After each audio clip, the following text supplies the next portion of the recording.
short round. Short round is we came up with short round. Wanted to be Vietnamese street food and bar, and the concept is, in Vietnam, people after a long day of work, especially weekend or a long day of work at night, people gather around, right? And they would have food everywhere and drinking. It's called nhậu. And then just sit there, enjoy each other's company and talking shit, I guess. That's what we want to hear for not a Vietnamese vibe, but introduce our food to the culture here. I was born in Vietnam and I came here when I was 13. Living in Saigon, I experienced a lot of Saigon scene there. That's what we're doing here too. The food and even the drinks, the cocktails. We try to mimic some of the ingredients, or use some of the ingredients that back home, like we use sugarcane juice or passion fruit or mango, things like that. When people enjoy the dish and I see them coming back, become regulars, and they're like, your food's so good, and I can proudly say that that's my mom's food. I was growing up with that food, and that's my childhood dish, things like that. I can relate to it, you know what I'm saying? It's I guess is the pride of exposing your mom's cooking to the world, I guess. I would say canh chua cá kho. Canh chua cá kho is always my favorite. Canh chua is like a sour soup, and then it always goes with cá kho or thịt kho, meaning fish or pork caramelized. We do have a caramelized thịt kho here, but it's not the same. And that dish is just, I think every kid knows that dish if you're Vietnamese. That's one of the traditional dish, home comfort food. And I wish one day we can, offer that, maybe like a special, or like a week long or something like that. But I noticed that 15 years ago, people are not as adventurous. People wouldn't, they smell fish out there like, ew, what's that? It's gross, right? But I noticed nowadays, people are more open-minded and people like very authentic food.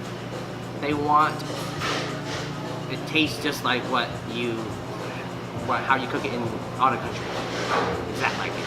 If you saturate it a little bit, back in the day, you go to Vietnamese restaurant, they kind of saturate the food, made it for an American to eat, But nowadays, you gotta be authentic, and I think they'll like it. Like the first 2 years when we opened our first business, it was hard. It was like no one knew we were there. Only like a couple of people come by here and there. We're like, oh my God, are we doing this thing right? Are we, are we making people happy?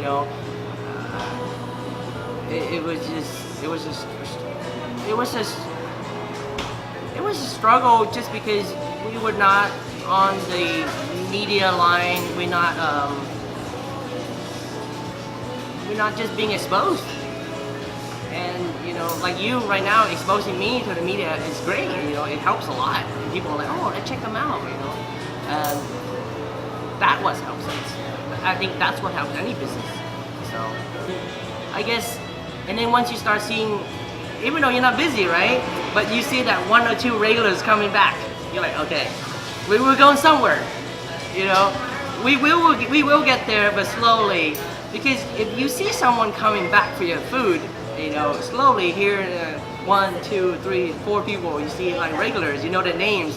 Like, okay, we're doing something right. I mean, if we do something wrong, you wouldn't see anyone come back. My English wasn't great. I mean, I took some classes, but I will make fun a lot. My name is Ben now, not Home. Home is called Hung, right? They make fun of me all the time, so I changed my name to Ben. Oh my God, it was. I call it struggling, but you know what? Compared to our parents, they struggle more than us because they're older. They didn't know any English. They didn't know a word, and they grind it out, and they give shelter to us. All of the older culture, meaning my parents and grandparents back, they all want their kids to be engineer, dentist, lawyer, to have that title.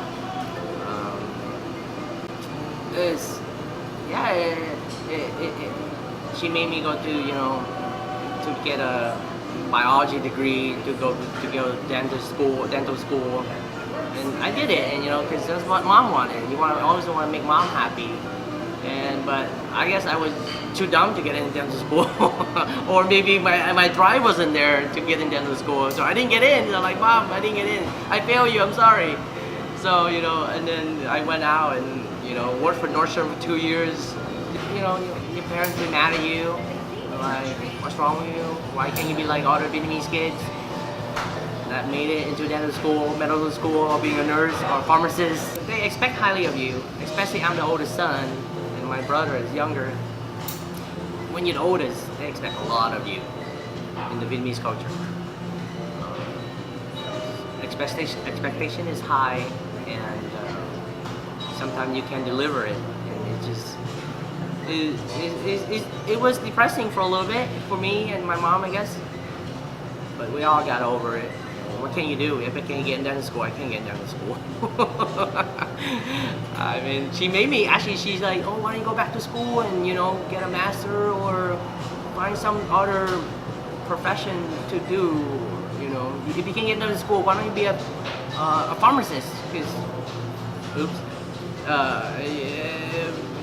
why don't you do this, do that, be a nurse? I'm like, no, I don't like what I'm doing. And then that's when I can stand up for myself after college. She pushed me so hard all this time to go in that direction.